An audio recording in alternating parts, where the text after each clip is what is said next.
নমস্কার, Rishibani institute of Vedic অ্যাস্ট্রোলজির পক্ষ থেকে স্বাগত জানাই আজকের জ্যোতিষ আলোচনায়। আমি শান্তনু, আপনাদের সঙ্গে আলোচ্য বিষয় সাধারণ জ্যোতিষ। অনেকেই বারংবার একটি প্রশ্ন করেন, জ্যোতিষ শাস্ত্র কি আদৌ বিজ্ঞান?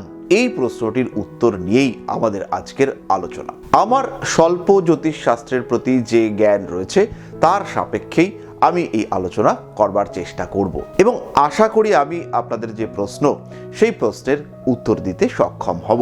আপনাদের বিভিন্ন মানুষের মনের মধ্যে বিভিন্ন ধরনের প্রশ্ন উঠে আসে জ্যোতিষ সংক্রান্ত। বিভিন্ন সময় আমাদেরকেও সেই প্রশ্নগুলির সম্মুখীন হতে হয়।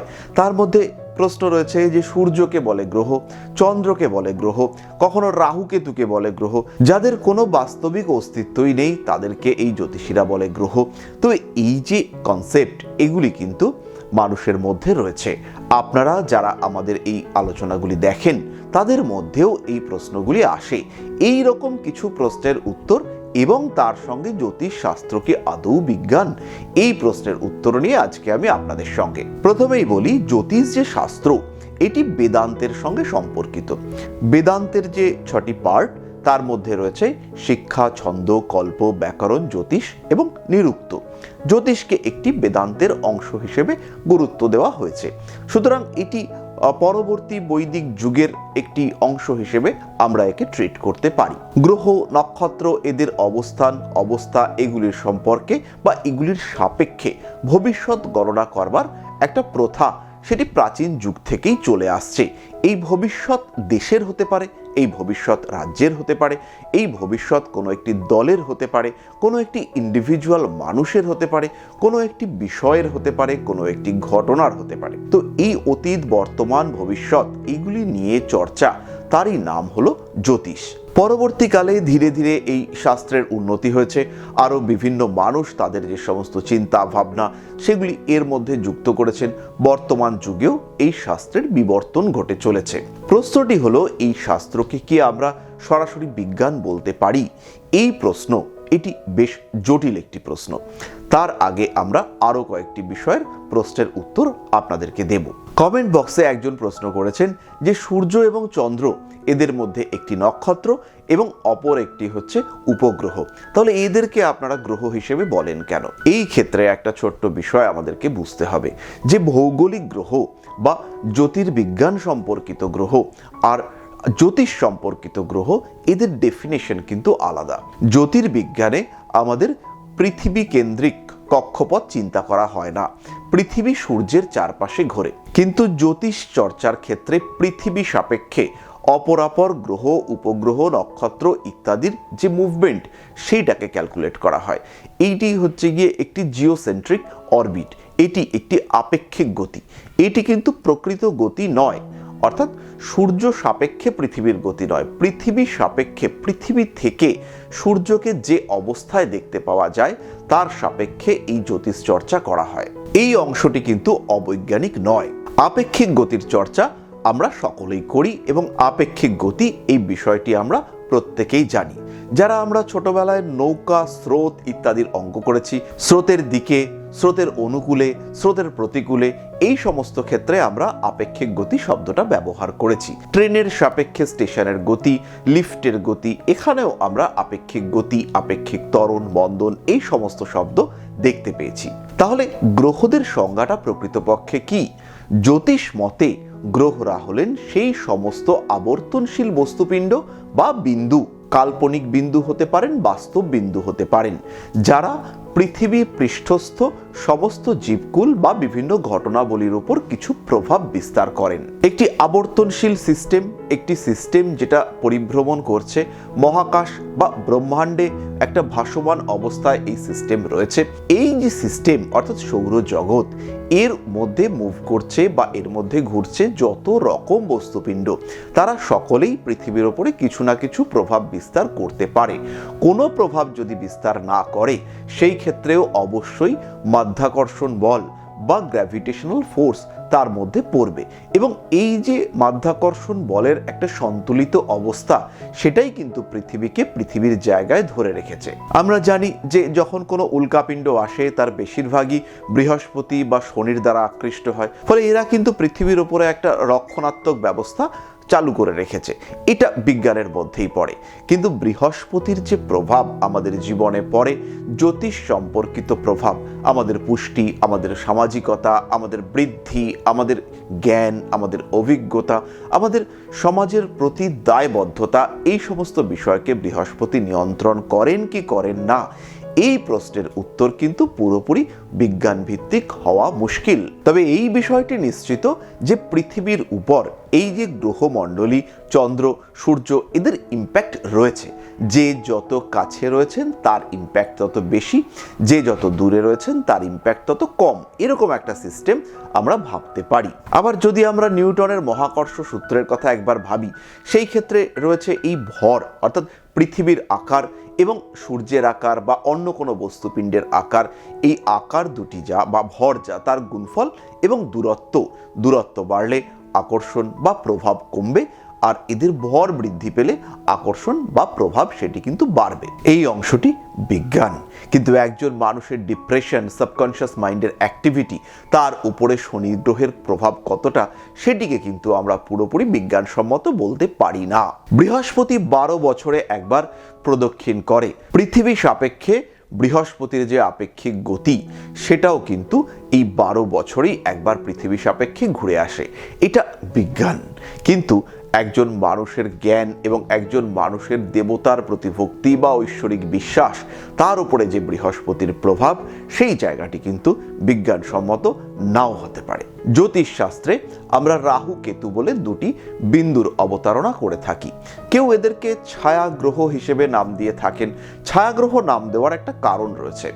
রাহু কেতু এদের অবস্থান সাপেক্ষেই সূর্য, পৃথিবী, চন্দ্র এদের সমন্বিত অবস্থান গ্রহণ সৃষ্টি করতে পারে।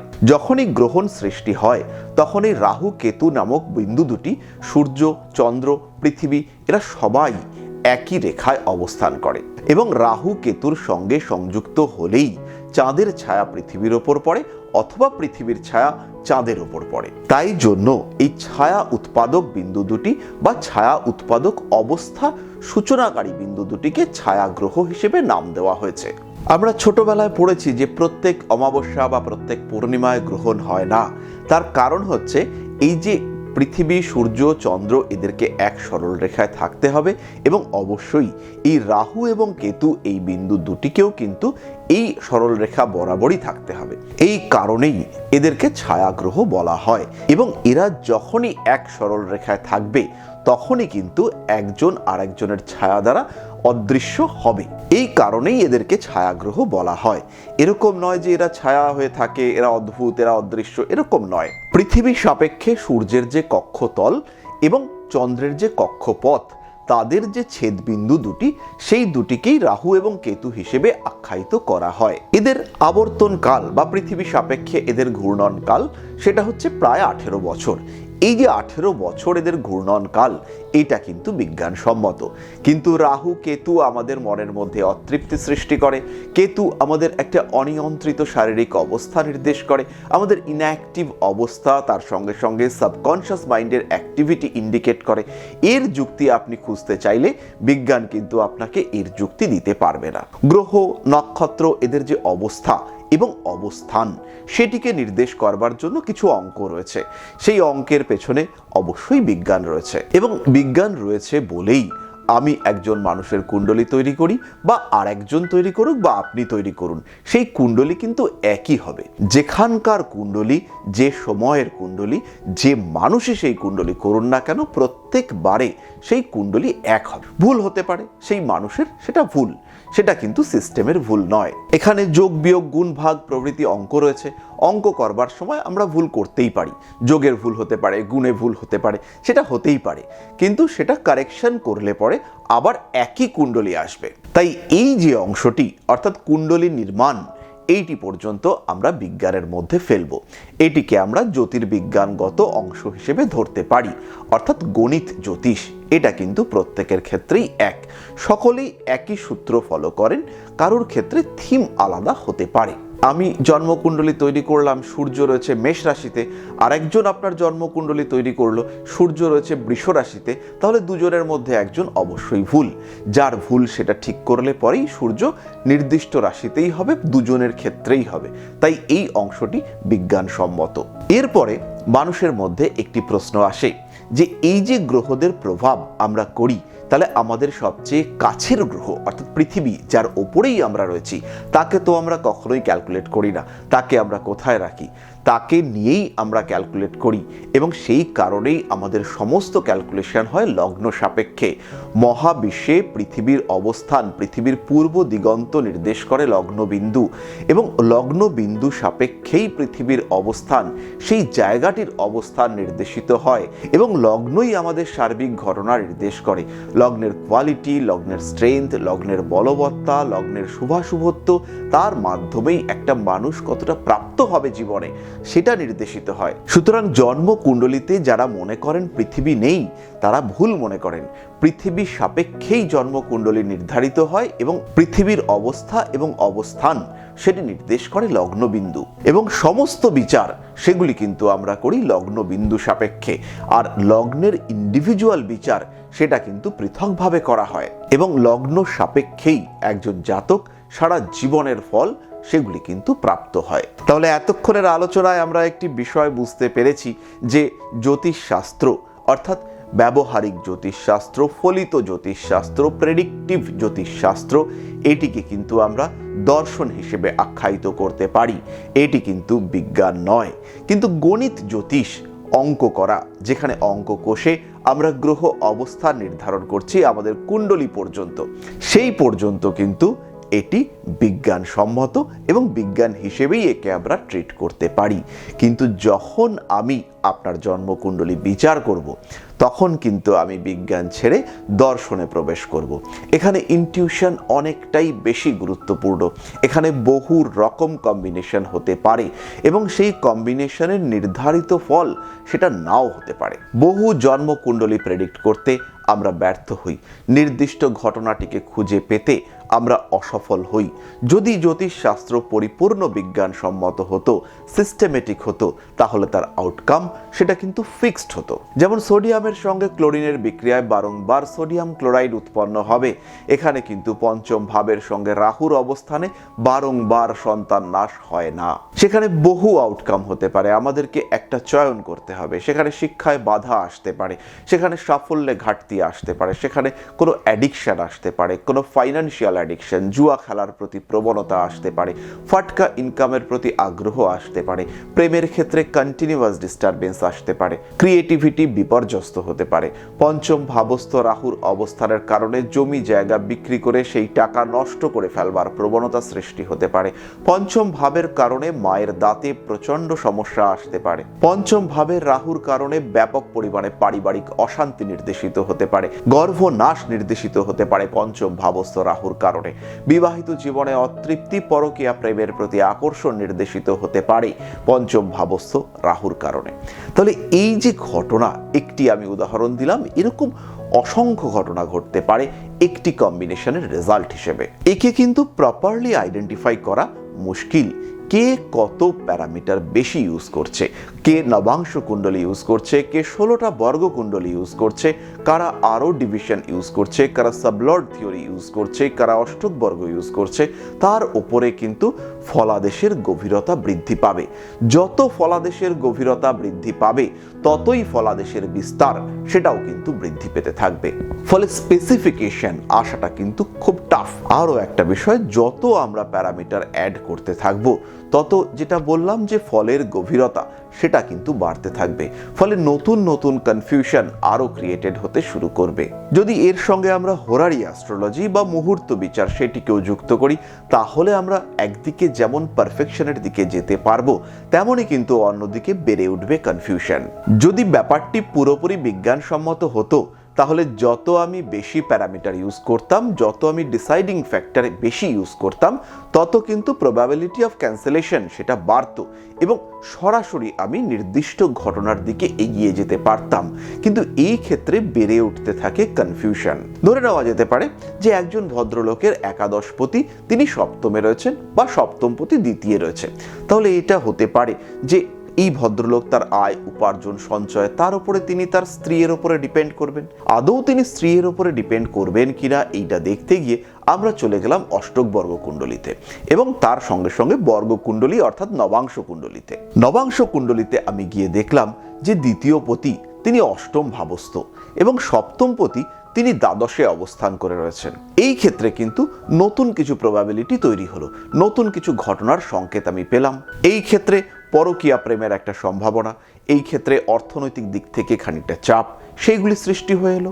আবার যদি এই মানুষটির আমরা অষ্টক বর্গ কুণ্ডলী নির্মাণ করি, সেই ক্ষেত্রে দেখা যেতে পারে যে যে ভাব থেকে এই একাদশ ভাবপতি গ্রহটি বলবত্তা পেয়েছে বা যেখান থেকে রেখাপাত ঘটেছে, সেই রেখাগুলি দ্বিতীয় বা একাদশের সঙ্গে হয়তো সম্পর্কিত, কিন্তু সপ্তমের সঙ্গে তার সম্পর্কে ঘাটতি রয়েছে। ফলে এই ক্ষেত্রে কোনো একটা কংক্রিট ডিসিশন নেওয়া সেটা কিন্তু বেশ কঠিন হচ্ছে। এই অবস্থায় আমরা হোরারি চার্টের দিকে চলে গেলাম, দেখতে পেলাম যে সপ্তম ভাবে অবশ্যই একাদশপতি কানেক্টেড, কিন্তু তার সঙ্গে সঙ্গে চতুর্থপতি সে আবার একাদশে অবস্থান করে রয়েছে। ফলে এই ক্ষেত্রে সপ্তম একাদশ চতুর্থ কনফিউশন ক্রিয়েটেড হলো। ব্যবসা, ঘরে বসে ব্যবসা, তার মাধ্যমে আয় উপার্জন করবার একটা প্রবণতা তৈরি হতে পারে। তাহলে এই যে বিচারের ধারা, যত আমরা প্যারামিটার ইউজ করছি তত আমরা কনফিউজড হয়ে যাচ্ছি। এটা কিন্তু বিজ্ঞানসম্মত বিষয় নয়। তাই খুব সাধারণভাবেই আমরা জ্যোতিষশাস্ত্র, প্রায়োগিক জ্যোতিষশাস্ত্র, ফলিত জ্যোতিষশাস্ত্রকে বিজ্ঞানসম্মত আখ্যা দিতে পারছি না। এটি দর্শন, এটি শাস্ত্র, এটি চর্চা, এর আউটকাম রয়েছে, কিন্তু এটি বিজ্ঞান নয়। তাহলে আমরা বারংবার যে ওয়ার্ডটি ইউজ করি বিজ্ঞানসম্মত জ্যোতিষ শিক্ষা, তাহলে এই ওয়ার্ডটা কেন ইউজ করি? বেসিক্যালি জ্যোতিষ বিজ্ঞান হোক বা না হোক, শিখন পদ্ধতি সেটা যখন সিস্টেমেটিক হয় তখন সেটি বিজ্ঞানসম্মত হতে পারে। যদি একটা পারফেক্ট লেসন প্ল্যান থাকে, যদি একটা প্রপার সিলেবাস থাকে, যদি একটা শিক্ষাদানের প্রকৃত পদ্ধতি থাকে, যেমন হিউরিস্টিক মেথড হতে পারে বা অন্য কোনো মেথড হতে পারে, তার যদি একটা প্রকৃত সিস্টেমেটিক ক্লাস থাকে, সেই ক্ষেত্রে এই শিক্ষাদান পদ্ধতি সেটা কিন্তু বিজ্ঞানসম্মত হতে পারে। এবং যারা এডুকেশন ওরিয়েন্টেড পড়াশুনো করেছেন তারা জানেন যে এটিকে কিন্তু শিক্ষা বিজ্ঞান হিসেবেই ট্রিট করা হয়। তাই জ্যোতিষ শিক্ষা গ্রহণ করবার যে পদ্ধতি সেটি বিজ্ঞানসম্মত আমরা বলি, কিন্তু ফলিত জ্যোতিষ, বিচার ভিত্তিক জ্যোতিষ সেটা যে বিজ্ঞান সেটা কিন্তু আমরা বলতে পারি না। তাহলে আমরা আশা করতেই পারি যে আপনাদের মনে যে প্রশ্নগুলি উঠেছিল, আপনারা যে প্রশ্নগুলি আমাকে বারংবার করেছিলেন, তার একটা সুষ্ঠু সমাধান সূত্র আমি আপনাদের সামনে তুলতে সক্ষম হলাম। এই আশা রেখে আপনাদের সুস্থতা, শুভত্ব, সার্বিক সমৃদ্ধির জন্য পরম পিতার কাছে প্রার্থনা জানিয়ে আজকের আলোচনা এখানেই শেষ করব। সুস্থ থাকুন, ভালো থাকুন, নমস্কার।